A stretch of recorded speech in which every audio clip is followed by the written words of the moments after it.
नमस्कार श्रोते हो, एक व ज्ञानेशाची या आपल्या यूट्यूब चॅनलमध्ये आपणा सर्व श्रोत्यांचे अगदी मनापासून स्वागत.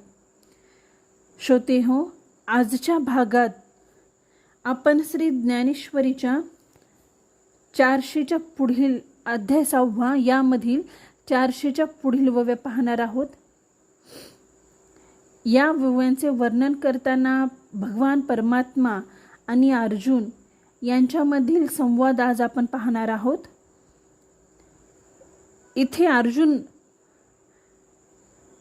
भगवान परमात्माला म्हणतात की हे मधुसूदना, तुम्ही जो समदर्शन योग सांगितला तो मनाच्या चंचलपणामुळे जमेल असे वाटत नाही. चला तर आज पुढील वव्या घेऊयात. ओम नमो ज्ञानेश्वरा. तो पंचात्मकी सापडे, तरी मग सांग पाय कैसोनी अडे. जो प्रतीचेनी पाडे, मजसी तुके. माझे व्यापकपण आघवे, गवसले तयाचेनी अनुभवे. तरी न म्हणता स्वभावे, व्यापकू जाहला. आता शरीरी तरी आहे, परी शरीराचा तो नोहे. ऐसे बोलवरी होये, ते करूये काई. म्हणूनी असो ते विशेषे, आपण पया सारखे. जो चराचर देखे, अखंडित. सुख दुःखादी वर्मे, का शुभाशुभी कर्मे. दोन्ही ऐसी मनोधर्मे, नेनची जो. हे समविषम भाव, आणि कही विचित्र जे सर्व. ते मानी जैसे अवयव, आपुले होती. हे ऐक एक काय सांगावे, जया त्रैलोक्यची आघवे.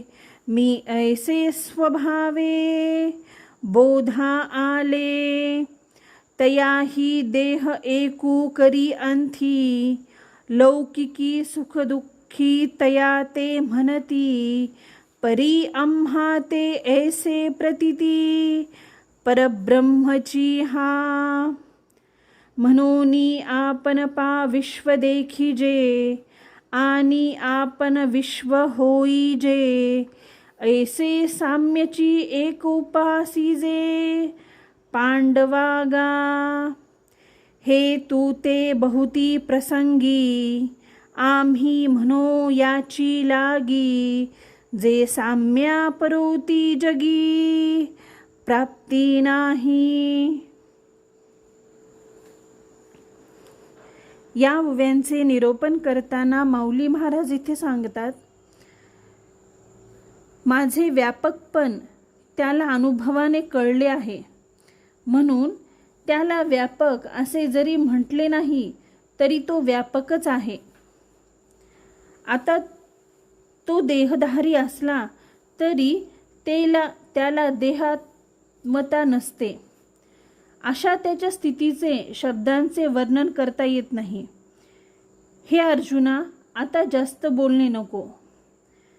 जो नेहमी आपल्यासारखेच जग मानतो, जो सुख व दुःख यांचे विकार अथवा शुभ व अशुभ कर्मे हे दोन आहेत असे जो मनाने समजत नाही, सम आणि विषमभाव असा मनात न धरता इतरही सर्व वस्तू आपल्या शरीराच्या अवयवाप्रमाणेच एक आहेत असे जो समजतो, हे वेगवेगळे काय सांगावे. ज्याला सर्व त्रैलोक्यच आपण आहोत असे ज्ञान सहज प्राप्त झाले आहे,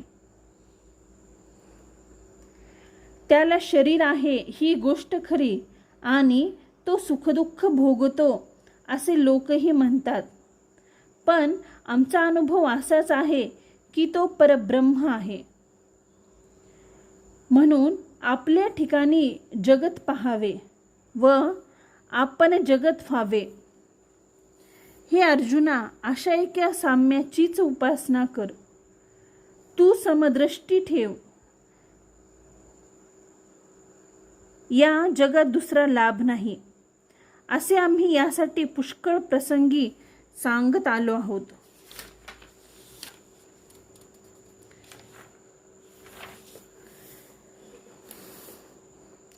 तव अर्जुन म्हणे देवा, तुम्ही सांगा किर अमुचिया कनवा. परीन पुरोजी स्वभावा मनाचिया. हे मन कैसे केव्हडे, ऐसे पाहो म्हणी तरी न सापडे.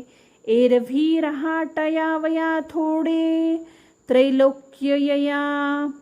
म्हणोनी ऐसे कैसे घडेल, जे मरकट समाधी घेईल. का राहा म्हणत लया राहेल, महावातू. जे बुद्धी ते सळी, निश्चया ते टाळी. धैर्यासी हात फळी, मिळवोनी जाय. जे विवेका ते भुलवी, संतोषासी चाड लावी. बैसीजी तरी हिंडवी, दाही दिशा.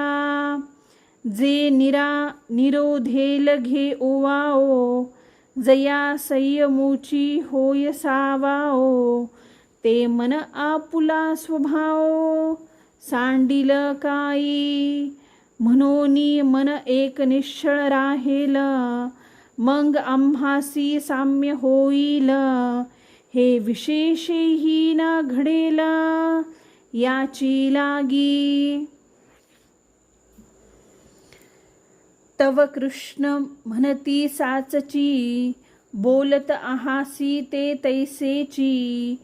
यया मनाचा कीर चपळची, स्वभावोगा.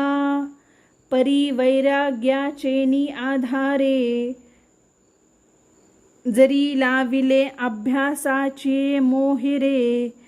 तरी के तुलिनी एक अवसरे, स्थिरावेल. का जे यया मनाचे एकनिके, जे देखिले गोडीचिया ठाया सोके. म्हणोनी अनुभव सुखची कवतिके, दावित जाईजे.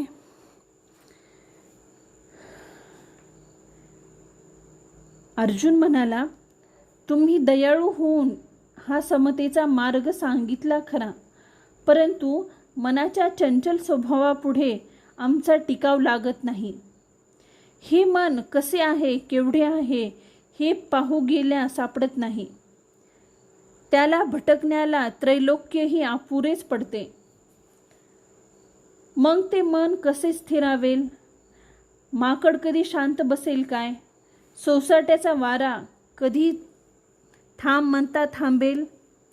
जे मन बुद्धीला छळते, केलेला निश्चय सिद्धी जाऊ देत नाही आणि धैर्याच्या हातावर हा हा म्हणता तुरी देऊन जाते. जे विवेकाला मोहात पाडते, संतोषाला आशा उत्पन्न करते आणि स्वस्थ बसू म्हटले तरी दाही दिशांना हिंडवते. जो जो आवरावे तो तो उसळते, जे संयमामुळे स्वैर होते, असे हे मन आपला स्वभाव सोडील का? सांगा. म्हणून हे मन जर स्थिर राहील तर आम्हाला समदृष्टी प्राप्त होईल, परंतु मनाच्या चंचल वृत्तीमुळे ती दृष्टी प्राप्त होणे कठीणच आहे.